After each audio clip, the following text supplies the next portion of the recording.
I am Daniel Lucas, and welcome to Book 101. Book 101 is all about the books that I read for the last 40 years, and today I have my special guest. He's the author of several books, no other than Mr. Baptiste Pinson.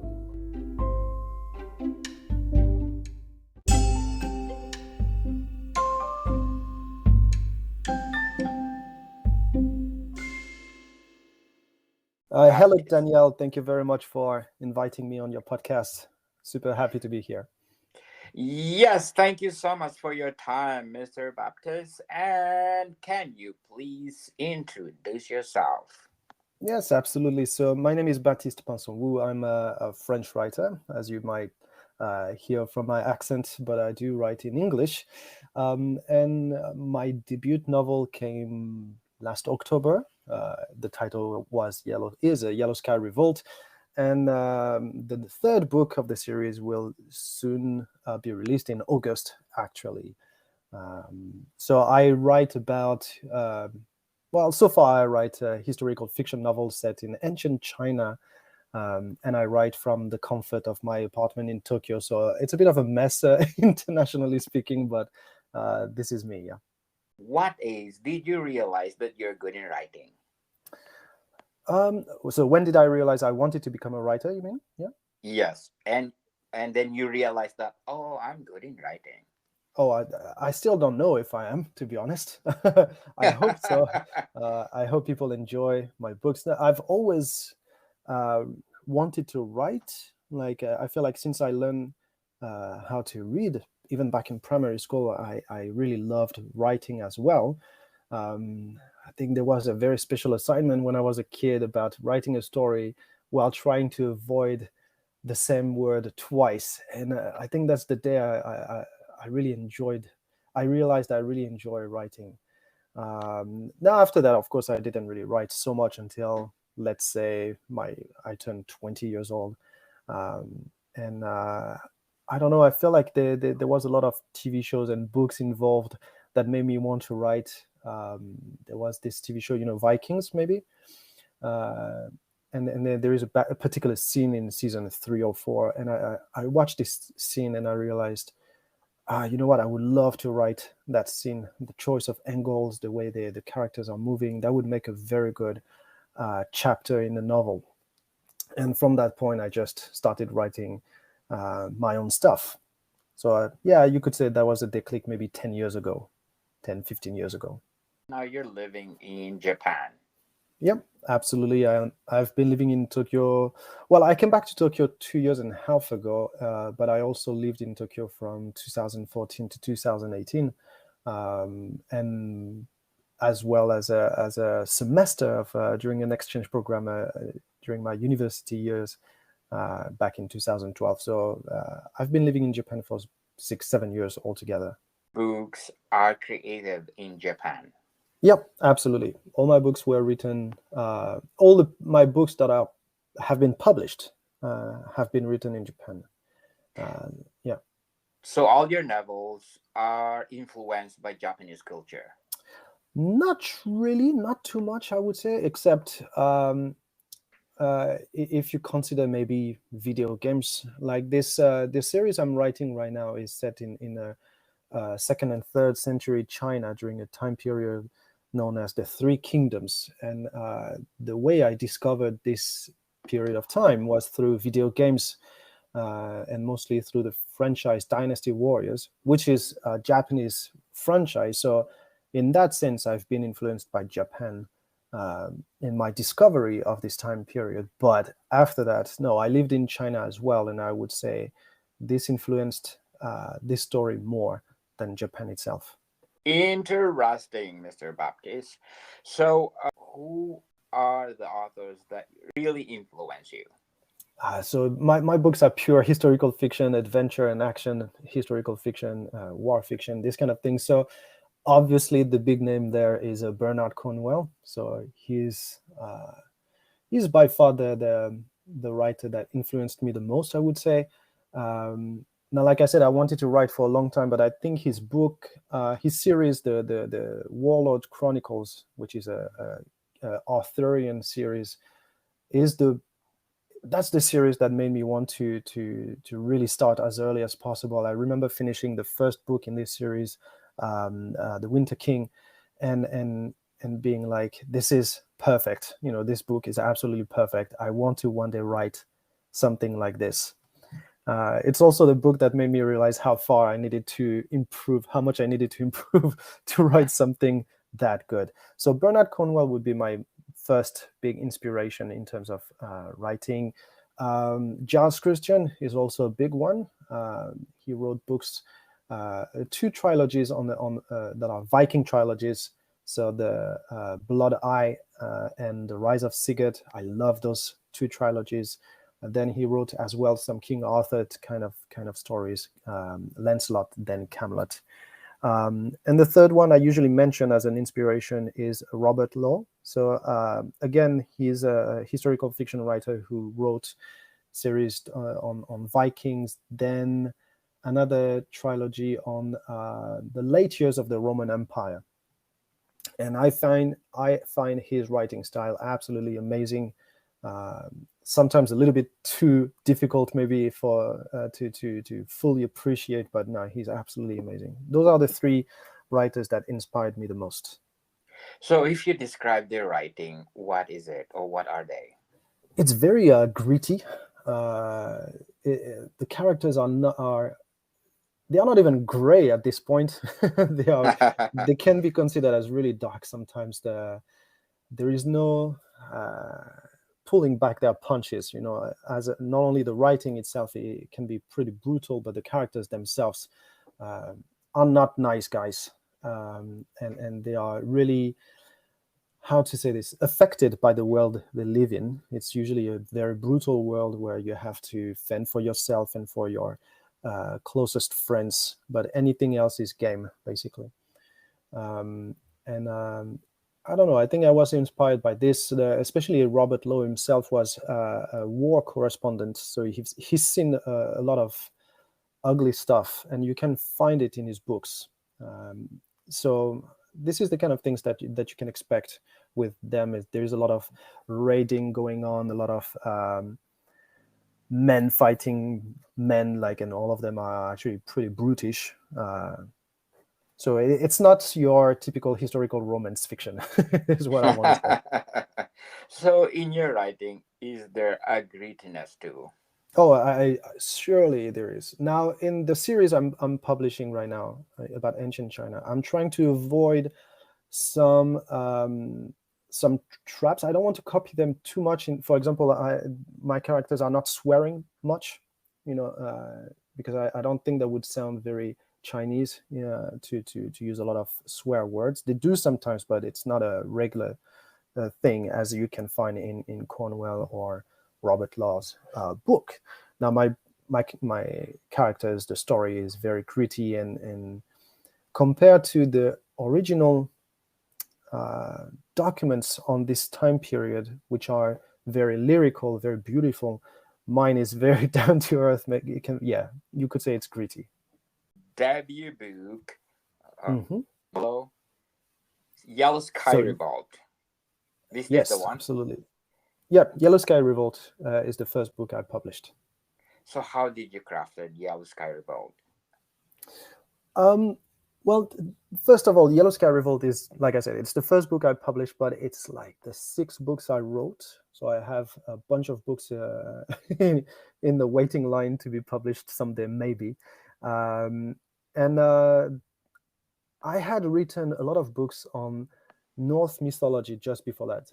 I wrote a trilogy on like Scandinavian mythology, and before that, 2 books on Vikings or pre-Viking time period. I wanted to do a complete change, so I went towards my number one passion, which is the 3 kingdoms of China. Now, I always intended to write a series on this topic, but I didn't think I was good enough to write something truly beautiful on such a topic. So I decided I was postponing it, if you want. And then I realized I will never be good enough anywhere, so I might as well start right away. So I started the Yellow Sky Revolt last May. The first words were put down like the 1st of May 2022, if I'm correct. And I think I wrote it in about 3 weeks, the first draft. So after doing 4 months of heavy research on the topic, I read dozens and dozens of books, essays, and on the topic of Han Dynasty, Three Kingdoms period, anything happening around China at the same time. And once I felt I had enough to write something compelling, I started. And because I'm a plotter, the outline was ready for some time. So the first draft went very fast. Yeah, 3 weeks, I would say. Then I put it on the side for a couple of weeks, picked it up, quite liked what I had written. So, and then after a couple of I drafted it like 6-7 times. Then I sent it to editors, 2 editors, and I think, yeah, it was released on the 18th of October. So, congratulations for your debut novel. So, thank you. Yellow Sky Revolt, The Three Kingdoms Chronicles, Book 1. What behind the title of your novel? So Yellow Sky Revolt is a reference to the very beginning of the story of, or what could be the beginning of the story of the Three Kingdoms. So in the late 2nd century China, so we are still in the Han Dynasty, the late years of the Han Dynasty, and very soon, early 3rd century, China is going to divide in 3 kingdoms, hence the name, 3 states, if maybe it's a better name for it. Now, the very beginning, usually what is used as the very beginning of this chaotic civil war is a peasant rebellion, or maybe a religious rebellion, we could say as well. And this rebellion is called the Yellow Turban Uprising, or Yellow Turban Rebellion. Now, the Yellow Turbans were flashing this saying that the time of the blue sky was dead. So basically, the Han Dynasty's time was gone, and it was the yellow sky would soon rise. So the yellow sky was a way to call to call on their religious leader, and to say that it was their time. The time of the people was soon coming. So Yellow Sky Revolt is a reference to the saying of the Yellow Turbans, what they used to do to paint on the doors and all of this here. Very well said, Mr. Baptiste. Let's talk the main characters of the debut novel. What can you say about it? Well, first, the whole series, which is planned to be about 11 books, maybe 12, is a first-person point of view. So it's from the point of view of one central character.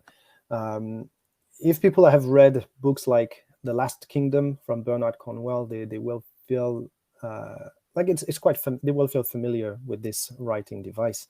The main character I chose is a person, a historical person named Liao Hua.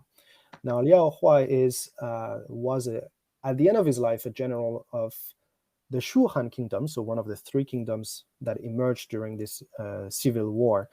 And we don't know so much about his youth, right? And very often he's being depicted as a former rebel, right? So he would have been a rebel from the Yellow Turban ranks, and then made his way to become a general in one of the 3 kingdoms. But because we don't know so much about his youth, it allows me to play with him a lot. Also, you have a lot of video games around 3 Kingdoms, and Liao Hua is never really used, which I found pretty sad. And that's another reason why I chose this man. And the last reason is that he's one of the only names in all this civil war that lasted almost 100 years. He is one of the only names that pretty much lived through it. Now, he didn't live 100 years, but he lived through most of those events, which made him a very easy character to choose as a narrator. Now, the book starts when his kingdom has fallen. So the book starts, you could say, at the end of the civil war. he's old and he's grumpy because he's lost the war, and now he has to recount his life tale to a scribe, starting from his childhood. So that's where Yellow Sky Revolt starts, from his childhood in a farm of Jing province, which is quite in the center of China at that time. And then we learn how he gets swooped into this rebellion, even though he's just a child, and how the rebellion and what comes after will shape his life.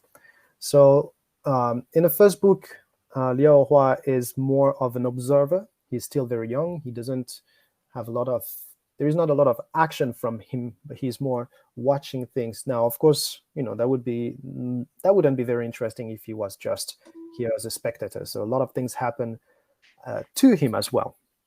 And through his eyes, we start to know, we meet a lot of characters that are not only famous in China nowadays, but also will become important in the rest of the series.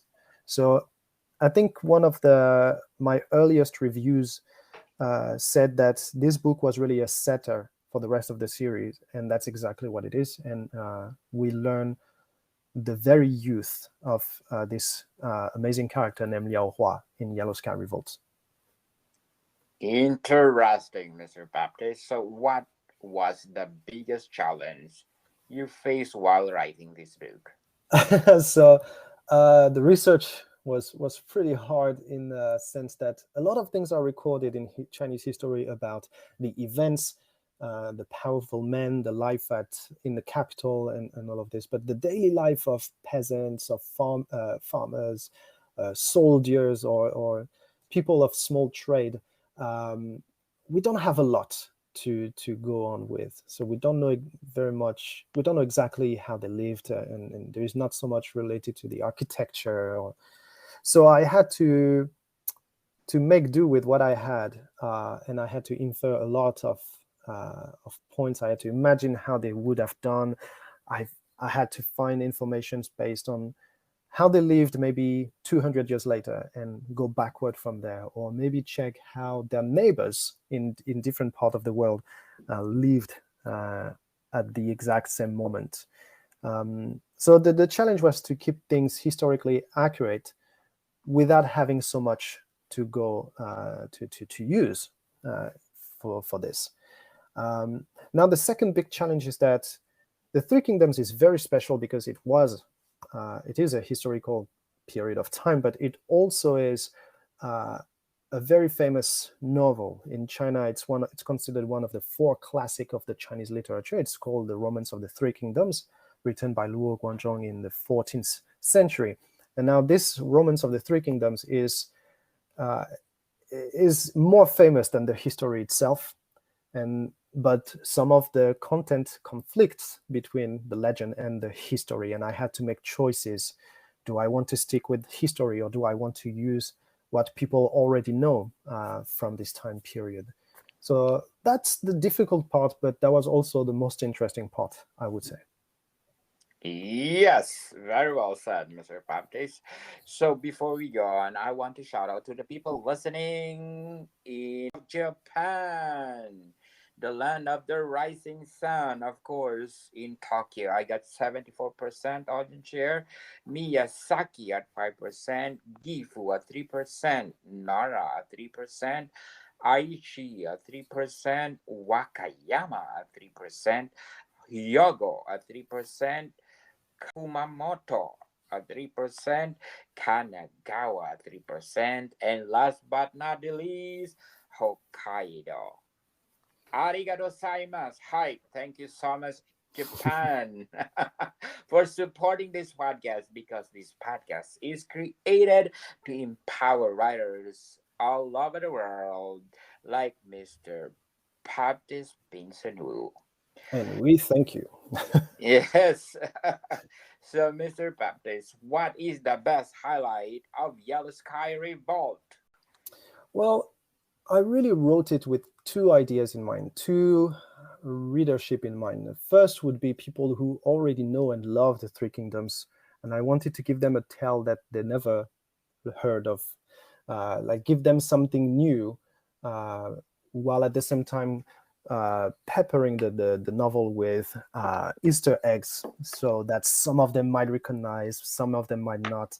And I'm actually loving having conversations with people who know the Three Kingdoms way better than I do, and seeing if they caught all those Easter eggs or not. So the first one of the half of my readership, I hope, will be people who like the Three Kingdoms through any of the adaptation of this story. And the second half of my readership that I hope to reach are people who know absolutely nothing about either the Three Kingdoms or even ancient China in general. And I really wrote this book with the goal of making it easy for them to get into it.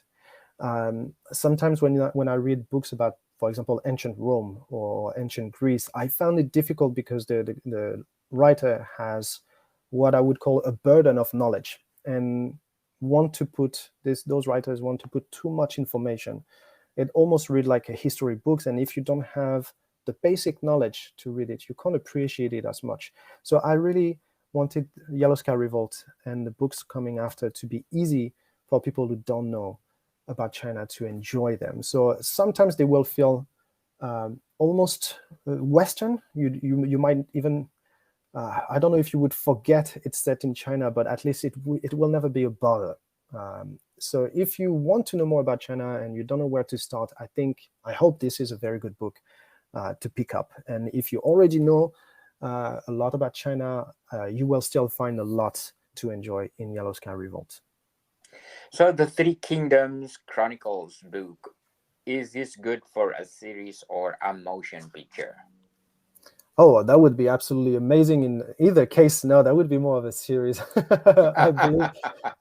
I think I was heavily influenced with TV shows, like I said, like The Last Kingdom, Vikings, or Rome, even Marco Polo to some extent. And well, first, my series, The Three Kingdoms Chronicles, will be, like I said, very long. So that would be difficult to make it into a motion picture, a movie. So it would probably be a better series. Yes, people, we are calling Netflix, Amazon, Apple. Yeah, that would be. Please pick it up and let me know what you think of it, Netflix, or any production based in China. Actually, that could be really nice too. Yes, and according to Darian, Chinese Odyssey, Yellow Sky Revolt is a great start to what promises to be a grand and sweeping saga, recounted from the memories of a nearly century-old old man, sorry. It retraces his early life as a young boy whose life is changed forever by a rebellion which sweeps ancient China. I hope there is no spoiler over there. No. Cody knows what he's doing. He's an amazing writer of historical fiction as well. I'm very lucky that he read and enjoyed this book. I've also received a very nice endorsement from Angus Donald, who is really big in the historical fiction field, and as well as Dr. Rafe de Crespigny, who is probably considered the number one specialist in history as a researcher when it comes to Three Kingdoms. And so very lucky with reviews so far. Yes, I hope Darian will be my guest too. I love that. So, according to Cody Engdahl, outstanding first novel of what promises to be a fantastic series. What are the elements that you put in the story to make fantastic? Well, I don't know if in the series altogether, I read a lot of books that have this one book, one bad guy, for example. And I didn't do this. So I see my series as 3 arcs, right? So the first 4 books will represent one arc, the youth of the main character and how he has to find himself, what he believes in, and how his vision of his Lord is changing as his Lord evolves in ancient China. And I think seeing through this growth in both characters, the main character and his Lord, which is obviously the second biggest character in this series so far, is very interesting. This is where the source of conflict rises to in my mind. Basically, they are not evolving exactly the same way, and their relationship, the relationship between the main character and some other characters around him, will really define the fate of the empire. So there is really this idea that even though he's a very minor character in history and in the legend of the Three Kingdoms, I'm making him directly responsible for many shifts in history. So I think that might be one of the main selling point, you could say, of this series, is a really strong retelling of a story that's been told and retold already many times, but that is not very famous maybe in Western countries. Yes, and according to Red Oscar writes, well written, research, and all around excellent intro to what promises to be a fantastic series. What are the preparation that you did in writing this debut novel? Well, like I said, the research was really heavy. So just to let you know a bit more about myself. So I started researching when my second baby was born. So I basically wanted to be at home and stay with him as much as, and my wife obviously, as much as possible. So I put my head in books and essays related to this time period and read as much as possible.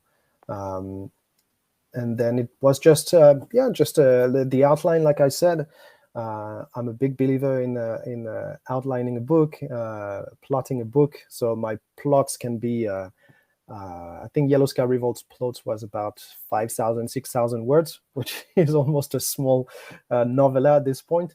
And then I just started to flesh it out even more, and it came very nicely, I would say. That was pure pleasure. Yes, definitely. And according to Amazon, you are number 24 in historical Chinese fiction, number 36 in historical Asian fiction. Congratulations. I think you did a Thank great you. job. I think a few days ago, I would have been, I was 10 or 12 in historical Chinese fiction because I'm doing a sales right now. So usually my numbers are probably closer to 18, 90. So I'm quite lucky to do this podcast Yes, definitely. You're lucky. And we are lucky that I have you on my podcast. So before we go on, I'm inviting you to listen to my other podcast, Food 101, on our third season with Chef Alessandro and one of the executive chef in one of best restaurant in downtown Toronto. And our third season is talk about our, of course, mother sauces and a lot more. And we are so grateful because we got our 1 million downloads, people. So I'm so Yay, very, congratulations.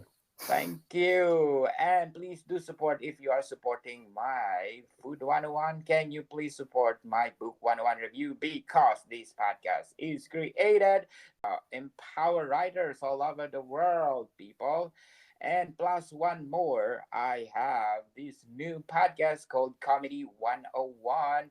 If Book 101 is empower writers, Comedy 101 will empower comedian all over the world. Our first episode was yesterday and with Mr. Mike Lucas. I'm Daniel Lucas, but we have different letters. If Mike Lucas have a letter K on his last name, and mine is letter C. So we are step brother in different mother, as we said. So Comedy 101 will empower comedian and we teach you how to laugh. Because people, laughter is the best medicine. So please do listen. Comedy 101. Mr. Baptiste, are you independent or traditional publishing? No, I'm a self-published writer. So I'm taking care of my books all by myself, mostly, except the editing and covers, obviously. So what are the pros and cons of being an indie author? Well, the big pros. I mean, there are a lot of pros, but the big one is that you make your own decisions, which is a big cons as well, because that means you are responsible for all your mistakes, uh, the ones that you leave in your books. But no, I can choose the themes I want to develop in my books, whether I want to leave some parts that maybe publishers would ask me to remove as well. Now, of course, if readers don't like it, that's on me. It also allows me to choose my own editors, my cover artist, where do I want to sell the books, and all of this. And another big pros is the copyrights. So as a self-published writer, a big chunk of the copyrights go to me. So self-published writer might sometimes sell less, but they keep more out of their sales. So of course, it's not the whole point of being self-published, but it's pretty nice still. Yes, yes, indeed, Mr. Baptiste. What is your inspiring message for those aspiring writers out there? That's an interesting question. First thing that I say, first, I'm not such an experienced writer, right? I've been published for 7 months, 8 months now, so it's not so long. But what I can say is that you should trust your characters. I always feel extremely pleasantly surprised by characters choosing their own path. Sometimes you intend them to be one way, but they decide to go another way, and at first it feels a bit confusing, like why would this character change the personality I had in mind for him or her? And then down the line it makes sense, as if this character knew what was going to happen later in the book. I know it sounds a bit weird for if you don't have writing experience, but it makes complete sense once you've finished your first book. And I think that would be the second advice, actually, is finish your first book. And you will realize it wasn't as impossible as you might have thought. I think there's a bunch of things that look difficult before you do them, and once you've completed those tasks, you realize it wasn't impossible. It was difficult, but not impossible. And once you've finished your first book, the second one comes more easily, I feel. Now, I know some writers will tell you, like, the more it goes, the more difficult it gets for them. But so far, for me, it's just pure pleasure, from writing all the way to clicking that publish button. Yes, people, if you have the passion of writing, go for it, because probably you are one of the best in the making. We are encouraging you people to show your work, publish it, and show to the world that you have something. Yellow Sky Revolt, book one of the Three Kingdoms Chronicles. What else you can say about it, Mr. Baptiste?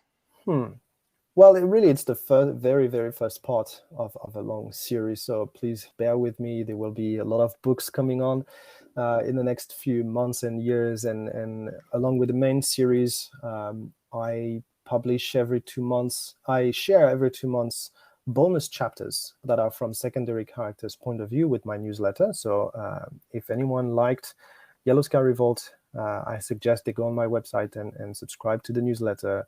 And so far, there are like 3 or 4 bonus chapters that I'm very happy to share directly. And I'm looking forward to know what everyone thinks of Yellow Sky Revolt and the following books.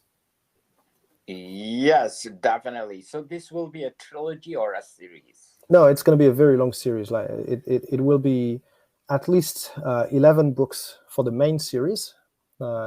So maybe 12. I'm still tweaking the plot a little bit for the last part of the story. So the main series is going to be 11 to 12 books, and there will be maybe 1 or 2 companion stories as well. I'm actually writing the first companion novel right now as we speak. Okay, sounds interesting. So what will be your timeline for all those books? Well, the first year of publication, I wanted to have 4 books out, which will probably be okay, actually, surprisingly. And then I will try to publish, how to explain it. So in 2023, basically, there are 3 to 4 books. I want to publish the next 3-4 books probably in 2025, with 1 year in between. and then the last 3 in 2027 again, with and the last 3 or 4, I should say. Sorry. So I really intend the series to be completed by late 2027. Short-term and long-term goals in writing. Well, short term, I just want to elbow myself a little nicer spot on the historical fiction stage, and get my name out there, and that whenever people think historical fiction set in ancient times, well, maybe they will think of me as well. And long term, well, I want to be one of the most important writers in the genre.